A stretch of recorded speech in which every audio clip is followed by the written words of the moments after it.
और कुश्ती की नई सनसनी। झारखंड की चंचला कुमारी का बुधवार को रांची पहुंचने पर कई जगहों पर भव्य स्वागत किया गया।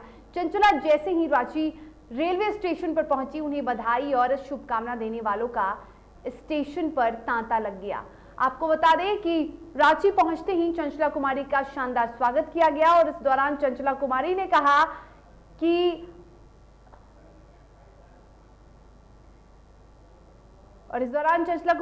कि दिल्ली में हुए ट्रायल में जीत हासिल कर सब जूनियर विश्व कुश्ती चैंपियनशिप में अपना स्थान बनाऊंगी। उन्होंने आपको बता दें कि चंचला कुमारी ने अपना स्थान भी बनाया है। वो 19 से 25 जुलाई को हंगरी के बुडापेस्ट में होने वाले चैंपियनशिप में देश का प्रतिनिधित्व करेंगी और इस दौरान चैंपियनशिप में अंडर 17 वर्ग के 40 किलोग्राम वर्ग में देश का प्रतिनिधित्व करने वाली चंचला एकमात्र कुश्ती खिलाड़ी हैं।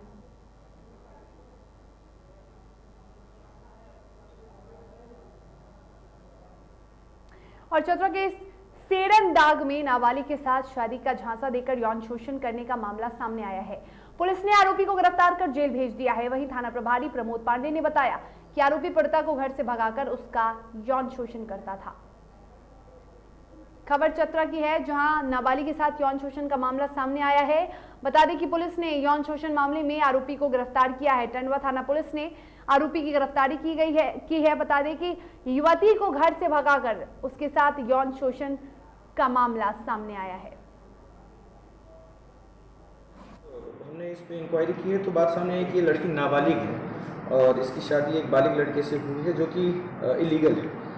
हमने लड़की के घर वालों को भी मैसेज करवाया है कि वो आकर एक आवेदन दे, हम इसमें केस कर प्रॉपर्ली इसमें कार्रवाई करेंगे। क्योंकि लड़की नाबालिग है तो उसके विरुद्ध उसके सपोर्ट में जो भी लीगल एक्शन है वो तभी हो पाएगा जब हम लड़के के विरुद्ध और उसके घर वालों के विरुद्ध इसमें केस रजिस्टर कर कार्रवाई करें।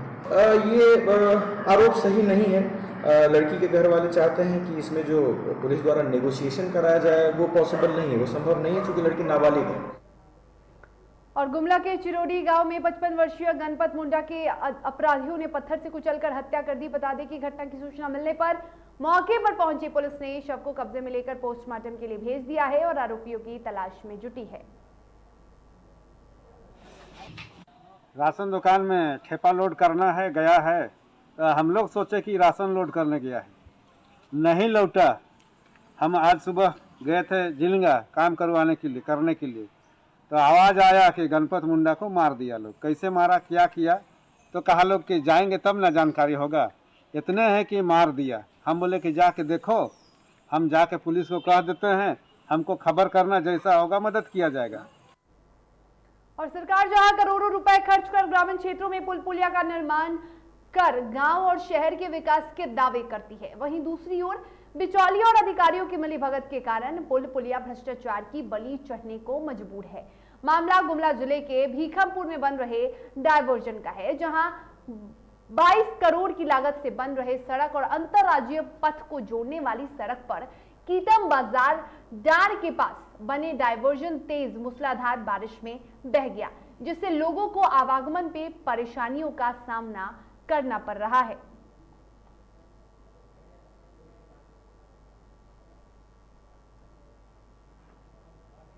और अब नजर डालते हैं बिहार की खबरों पर। बिहार की राजनीतिक गलियारों की बात करें तो चिराग पासवान के बयान के बाद बिहार का सियासी पारा गर्मा चुका है। जेडीयू एमएलसी गुलाम रसूल बलियावी का बयान सामने आया है। उन्होंने कहा कि बीजेपी ने जेडीयू के पीठ पर खंजर घोंपा है, जिसका हिसाब बिहार की जनता सूद समेत लेगी। जिन चीजों का संदेह या जिन चीजों की आशंका रिजल्ट के बाद जनता को हुआ, अब जनता मुकम्मल विश्वास कर चुकी है कि नीतीश कुमार जी के साथ कैसे कैसे विश्वासघात और कैसे कैसे खंजर मारा गया है। तो जो बिहार की जनता बिहार के विकास के लिए माननीय श्री नीतीश कुमार जी को पर भरोसा किया और जिन लोगों ने, जिन व्यक्तियों ने, जिस जमात ने साथ रहकर विश्वासघात किया है, जनता ब्याज के साथ आने वाले दिनों में वसूल लेगी। और जेडीयू के प्रदेश अध्यक्ष उमेश कुशवाहा ने प्रेस वार्ता की और इस दौरान जेडीयू की नई प्रदेश कमेटी के गठन की घोषणा की। जेडीयू ने महिलाओं को संगठन में 1/3 हिस्सेदारी दी है। आपको बता दें कि कमेटी में पहली बार महिलाओं को 33% से अधिक जगह दी गई है। नए प्रदेश कमेटी में 29 उपाध्यक्ष, 60 महासचिव, 114 सचिव, 1 कोषाध्यक्ष, 7 प्रवक्ता शामिल हैं और इसके साथ ही उन्होंने संगठन से जुड़े कई मुद्दों की भी जानकारी दी है। पार्टी के माननीय नेता, बिहार के माननीय मुख्यमंत्री नीतीश कुमार जी की सोच, माननीय राष्ट्रीय अध्यक्ष रामचंद्र बाबू के मार्गदर्शन में जनता दल यूनाइटेड पार्टी देश का पहली ऐसी पार्टी बनी है जिसमें महिलाओं को 1/3 से अधिक हिस्सेदारी दी गई है। ये ऐतिहासिक कदम है। और बुधवार को पटना वापस लौटने के बाद गुरुवार को यानी आज नेता प्रतिपक्ष तेजस्वी यादव बता दें कि आरजेडी कार्यालय पहुंचे, जिसके बाद से सत्ता पक्ष के नेता उन पर कटाक्ष कर रहे हैं। नेता प्रतिपक्ष गुरुवार को राजद कार्यालय पहुंचे, जहां उनके साथ आरजेडी के कई नेता मौजूद रहे। सूत्रों के मुताबिक तेजस्वी यादव बिहार में कोरोना के मौजूदा हालात पर पार्टी के विधायकों से संपर्क करने वाले हैं और तेजस्वी यादव बुधवार को पटना लौटने के बाद आज सीधा अपने कार्यालय पहुंचे और अपने विधायकों के साथ आज वो रूबरू होने वाले हैं। तो बिहार के नेता प्रतिपक्ष तेजस्वी यादव पटना पहुंच चुके हैं। हालांकि आपको बता दें कि कोरोना काल में तेजस्वी यादव के लापता होने की खबरें बड़ी तेजी से चल रही थी और इसको लेकर तेजस्वी यादव समय समय पर ट्विटर और फेसबुक पर एक्टिव होते हुए अपनी बातों को रखते हुए भी नजर आ रहे थे। लेकिन तेजस्वी यादव एक लंबे समय के बाद फिर से पटना वापस आ चुके हैं और पटना वापस आने के बाद यानी दूसरे ही दिन तेजस्वी यादव वर्क मोड में नजर आए और तेजस्वी यादव राजद कार्यालय पहुंचे और कयास लगाए जा रहे हैं। संभावनाएं ये जताई जा रही हैं कि राजद कार्यालय पहुंचने के बाद तेजस्वी यादव विधायकों के साथ बातचीत करने वाले हैं, उनसे जो मौजूदा हालात है उसकी स्थितियों की जानकारी लेने वाले हैं। तो तेजस्वी यादव आज राजद कार्यालय पहुंचे।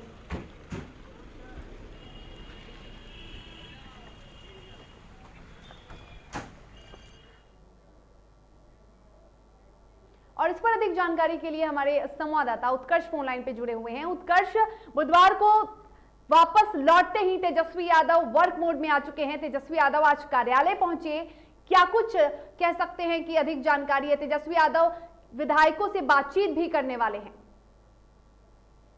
2 दिन से जो तेजस्वी यादव है वो पटना आने के बाद एक्शन में है, क्योंकि लगातार विपक्ष जो सत्ता पक्ष है वो विपक्ष पर सवाल उठा रही थी कि तेजस्वी यादव 2 महीने से गायब है। इसका साफ तौर पर तेजस्वी यादव ने जवाब दिया था कि मैं एक नेता भी हूं और मेरे पिता की तबीयत खराब थी और कोरोना काल था, जिस वजह अब मैं पटना में हूँ और जनता के बीच हूँ। उम्मीद ये लगाई जा रही है कि आने वाले 1 से 2 दिन के अंदर वो प्रेस को संबोधित भी करेंगे, कई बातों को भी उठाएंगे। लेकिन अभी वो पटना के प्रदेश कार्यालय में हैं, कुछ विधायक हैं, कुछ एमएलसी हैं, उनके साथ बैठक कर रहे हैं। कुछ निर्णय सामने नहीं आया है, लेकिन कयास ये लगाए जा रहे हैं कि कोरोना काल में जिस तरीके से जो सेवा दल चलाया गया था राजद का, उसको लेकर कुछ समीक्षा कर रहे हैं। अभी कोई चीज साफ नहीं हुई है, लेकिन कुछ देर में जरूर साफ हो जाएगी। शर्मिला, बिल्कुल। और ये भी बातें सामने आ रही हैं उत्कर्ष की तेजस्वी यादव विधायकों के साथ भी बातचीत करने वाले हैं। तो क्या लगता है किन मुद्दों को लेकर आज चर्चा होने वाली है?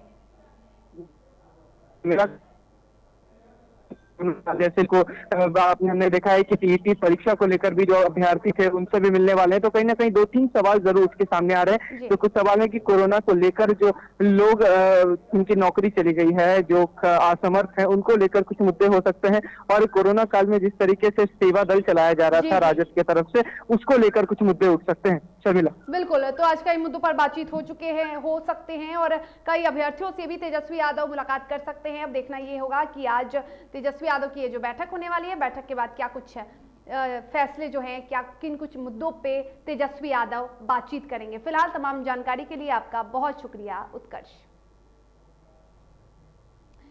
और देश में महंगाई और बढ़ते पेट्रोल डीजल के दाम को लेकर पटना में राजद कार्यालय के सामने पोस्टर लगाया गया, जिसमें साफ तौर पर महंगाई का जिक्र किया गया है और उन सभी चीजों के दाम लिखे हुए हैं जिनके दाम यानी जिनकी कीमत आसमान छू रही है। कोरोना का संक्रमण तो ज़रूर कम हो गया है, लेकिन बढ़ते पेट्रोल, डीजल और रसोई गैस के दाम को लेकर सरकार से ज़्यादा जो लोग हैं वो काफ़ी ज़्यादा चिंतित हैं। इसको लेकर राजद कार्यालय के बाहर देखिए एक बैनर लगाया गया है, साफ तौर पर लिखा हुआ है सैया हमार कमाए जात है, महंगाई डाइन खाए जात है। ये जो एक तरीके से जो सरकार की तरफ खिंचाई है वो ज़रूर की गई है। जो पेट्रोल है 106 रुपये लिखा हुआ है, डीजल 100 रुपये लिखा हुआ है, सरसों तेल 220, रिफाइंड 180, रहर दाल 120, मसूर दाल 75 और चना दाल 80। कहीं ना कहीं ये सरकार की विफलता ज़रूर जो है विपक्ष वो दिखा रही है, क्योंकि जो 27 ज़िले हैं वहाँ पर जो पेट्रोल के दाम हैं बिहार में वो काफ़ी ज़्यादा बढ़ गए हैं। इसको लेकर आइए बात करते हैं, राजद के नेता हैं, क्या कुछ कह रहे हैं। सर, ये जो बैनर लगाया गया है ये किस तर्क पे लगाया गया है? देखिए, बैनर में साफ साफ दिखाई दे रहा है, आप बैनर में सारे चीज़ को हम लोग ने दर्शाने का काम किया है कि किस प्रकार विकास के हवाले मोदी जी देश को किए हैं।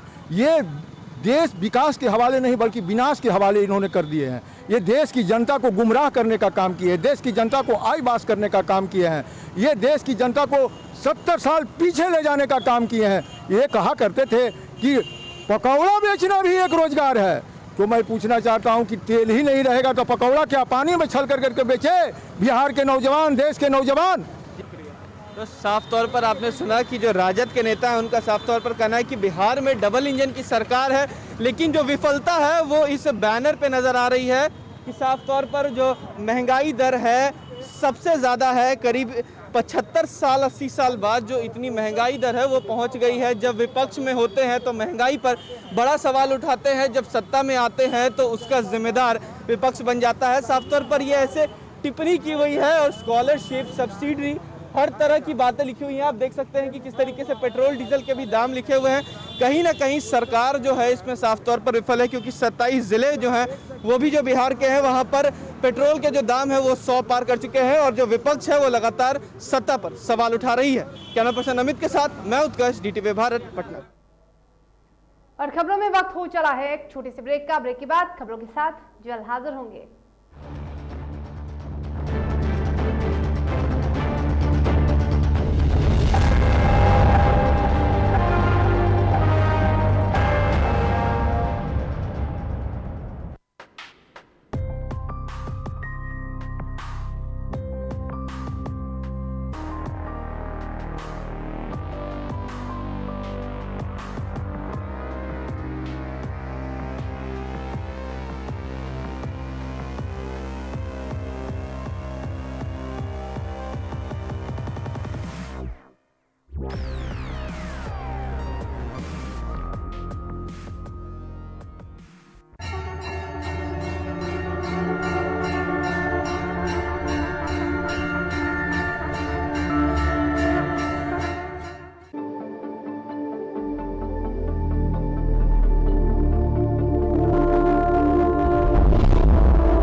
ब्रेक के बाद एक बार फिर से आप सभी का स्वागत है। खबरों में आगे बढ़ेंगे। खबर कटिहार की है, जहां एसटीईटी अभ्यर्थी के समर्थन में जन अधिकार पार्टी ने आक्रोशपूर्ण मार्च निकाला और इसके साथ ही बिहार के शिक्षा मंत्री का पुतला भी दहन किया गया। बता दें कि जाप नेता और कार्यकर्ताओं ने छात्रों के भविष्य के साथ खिलवाड़ करने का आरोप लगाते हुए आंदोलन करने की बात कही।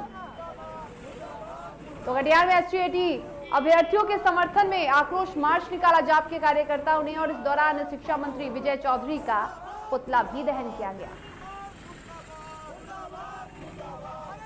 शिक्षा मंत्री, बिहार के शिक्षा मंत्री इतने, उनका जो बयान है, उनके बयान का कोई अहमियत नहीं है। जब बिहार में जो अभी का घटना है, कल परसों का घटना है, जो ये 2019 का बहाली है स्टेट का, जिसमें कि 37,000 लगभग शिक्षकों की बहाली होनी थी, उसके बाद ये लगातार इसका 2 बार एग्जाम कदाचार होने के कारण कैंसिल हुआ। तीसरे बार में जब इसका परीक्षा लिया गया तो फर्स्ट टाइम में 24,000 स्टेट अभ्यर्थियों को पास। और मुजफ्फरपुर के ब्रह्मपुरा इलाके में स्थित डीटीओ रजनीश लाल के निजी आवास पर निगरानी विभाग ने छापेमारी कर 48 लाख रुपए नगद सहित सोने चांदी के बिस्किट को भी बरामद किया है। बता दें कि मुजफ्फरपुर के साथ साथ पटना स्थित आवास पर भी घंटों छापेमारी चली, जिसमें कई कागजात को जब्त भी किया गया है। डीटीओ रजनीश लाल को मुजफ्फरपुर और छपरा में डीटीओ का प्रभार सौंपा गया था। एक शख्स द्वारा आय से अधिक संपत्ति मामले को लेकर थाना में मामला दर्ज कराया गया है।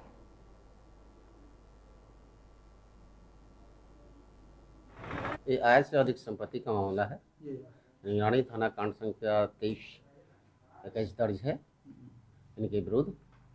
उसी में पटना स्थित आवास और मुजफ्फरपुर स्थित आवास में छापामारी चल रही है। अभी कहाँ पदस्थापित हैं? अभी डीटीओ साहब मुजफ्फरपुर में हैं पदस्थापित। और गया के खीजसराय थाना में प्रेमी युगल ने सिविल लाइंस थाने में शादी के लिए घंटों हाई वोल्टेज ड्रामा किया। प्रेमी जोड़े शादी कराने के लिए पुलिस से गुहार लगाते रहे, लेकिन पुलिसकर्मी उनकी गुहार को नजरअंदाज कर उनकी परिजनों की बात पर उन्हें घर छोड़ने पर अड़े रहे। और गया के थाने की तस्वीर देखिए, जहां भीड़ भी उमड़ पड़ी है और प्रेमी जोड़ा जो है वो पुलिस से शादी कराने की गुहार लगाता रहा। पूजा कुमारी खिजसराय के निवासी हैं। हम शादी करना चाहते हैं गौतम कुमार से, लेकिन मेरे गार्जियन नहीं मान रहे हैं।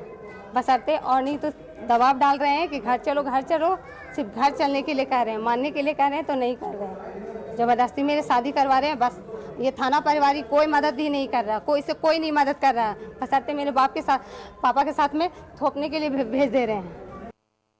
और मुंगेर में नक्सल प्रभावित धरहरा और लरैयाटांड़ थाना क्षेत्र में अवैध महुआ शराब उत्पादन और खरीद बिक्री तस्करी का धंधा करने वालों के विरुद्ध वरीय पुलिस पदाधिकारी और संबंधित थाना अध्यक्ष के नेतृत्व में घंटों सघन छापेमारी अभियान चलाई गई। इस दौरान पुलिस टीम द्वारा शराब की भट्टियों को ध्वस्त भी किया गया। आपको बता दें कि पुलिस ने संबंधित स्थान से अवैध महुआ शराब को बरामद किया है और शराब निर्माण से जुड़े 2 लोगों को भी गिरफ्तार किया गया। और पटना सिटी में पुलिस ने गुप्त सूचना के आधार पर छापेमारी कर अंग्रेजी शराब की 400 बोतल को बरामद किया गया है। वहीं शराब कारोबारी मौके से फरार हो गए। बता दें कि फिलहाल पुलिस फरार आरोपियों की तलाश में जुटी है। तो पटना सिटी में गुप्त सूचना के आधार पर पुलिस ने कार्रवाई करते हुए 400 बोतल विदेशी शराब को बरामद किया है। हालांकि आपको बता दें कि मौके से जो शराब धंधेबाज थे वो फरार होने में सफल हो गए और फिलहाल धंधेबाजों को पकड़ने में जुटी है पुलिस। गश्ती के क्रम में गुप्त सूचना मिली कि दमराही घाट पर जो है कुछ शराब जो है लाद कर उधर गंगा उस पार से इधर लाने के फिराक में है। उसके सूचना पर जब गए वहाँ तो कार चालक तो भागने में सफल रहा, क्योंकि गंगा किनारे काफ़ी हम लोग प्रयास किया लेकिन भाग गया। कार की तलाशी ले गई तो कार में से लगभग 100 लीटर अंग्रेजी शराब बरामद हुआ है। कार भी जब्त किया गया है। और मुंगेर के असरगंज में एक घर के बाहर खड़ी 4 बाइक में अपराधियों ने आग लगा दी। वहीं जब इसकी सूचना आसपास के लोगों को मिली तो आनन फानन में लोगों ने आग को बुझाने की कोशिश की। कड़ी मशक्कत के बाद जब आग पर काबू पाया गया तब काफी देर हो चुकी थी। चारों गाड़ियां जलकर खाक हो चुकी थी। तो खबर मुंगेर की है, जहां घर के बाहर खड़ी 4 गाड़ी यानी 4 मोटरसाइकिल में आग लगा दी गई है और कड़ी मशक्कत के बाद जब आग पर काबू पाया गया तब तक देर हो चुकी थी। चारों बाइक जलकर खाक हो चुके थे।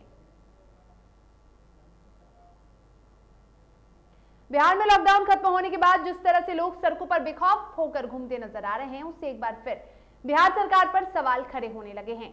सूबे के तमाम जिलों में जिला प्रशासन द्वारा लोगों को कोरोना गाइडलाइंस का पालन कराया जा रहा है। ताजा मामला लखीसराय जिले का है, जहां लॉक के बीच जिला प्रशासन द्वारा सड़क पर उतरकर विशेष चेकिंग अभियान चलाया गया। इस दौरान कोरोना गाइडलाइन का उल्लंघन करने वालों पर भी प्रशासन की गाज गिरी। कहना है कि जब भी वो घर से निकले, बाइक से जब भी निकले, बाइक लेकर के जब भी घर से निकले तो वो हेलमेट का प्रयोग करें, मास्क का प्रयोग करें, सोशल डिस्टेंसिंग का पालन करें और संपूर्ण कागजात के साथ निकले। अगर जो भी नहीं निकल रहे हैं, अगर पालन नहीं कर रहे हैं तो उन पर सख्त से सख्त कार्रवाई की जाएगी और उन्हें दंडित किया जाएगा। और जमुई के छापा पंचायत में लगातार मूसलाधार बारिश के बाद सड़क की स्थिति बद से बदतर हो गई है, जिसके बाद लोगों को आवागमन में काफी कठिनाइयों का सामना करना पड़ रहा है। वहीं ग्रामीणों ने मुखिया पर टालमटोल और अनदेखी का आरोप लगाते हुए विरोध प्रदर्शन किया और साथ ही सरकार और स्थानीय जनप्रतिनिधियों के खिलाफ जमकर नारेबाजी की।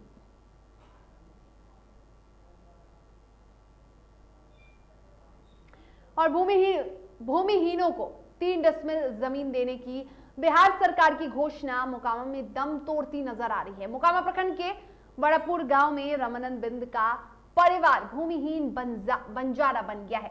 पिछले 2 साल से उद्धार की जमीन पर जिंदगी गुजर बसर कर रहे हैं। बावजूद इसके सरकार की एक भी योजना का लाभ इस झोपड़ी तक नहीं पहुंचा, जिसके बाद समाजसेवी कुमार नवनीत हेमांशु की सक्रियता से परिवार में आशा की नई किरण पैदा हुई है।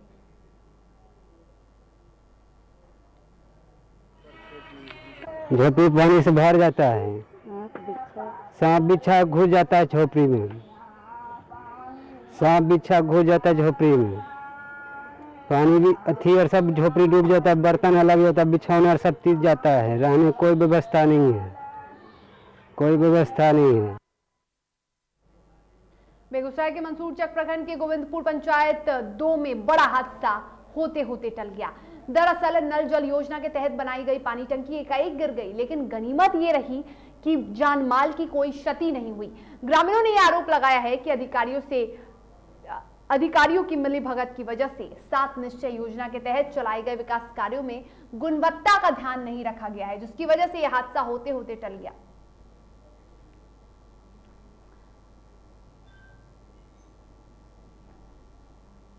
तो बेगूसराय की खबर है, जहां नल जल योजना में भारी लापरवाही देखने को मिली। बता दें कि एक बड़ा हादसा होते होते टल गया।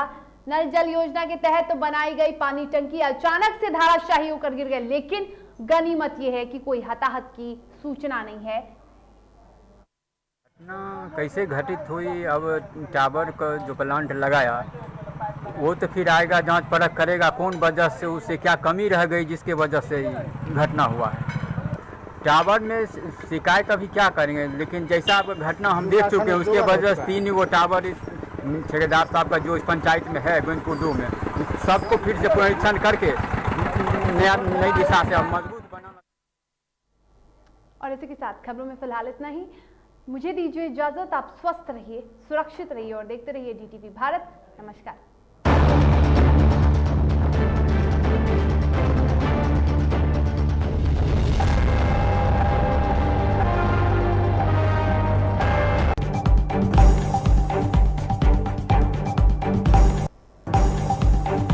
चिराग पासवान का बड़ा खुलासा का विधानसभा चुनाव में बीजेपी और एलजेपी ने मिलकर जेडीयू के खिलाफ बनाई थी रणनीति, बीजेपी के बड़े नेताओं से हुई थी डील।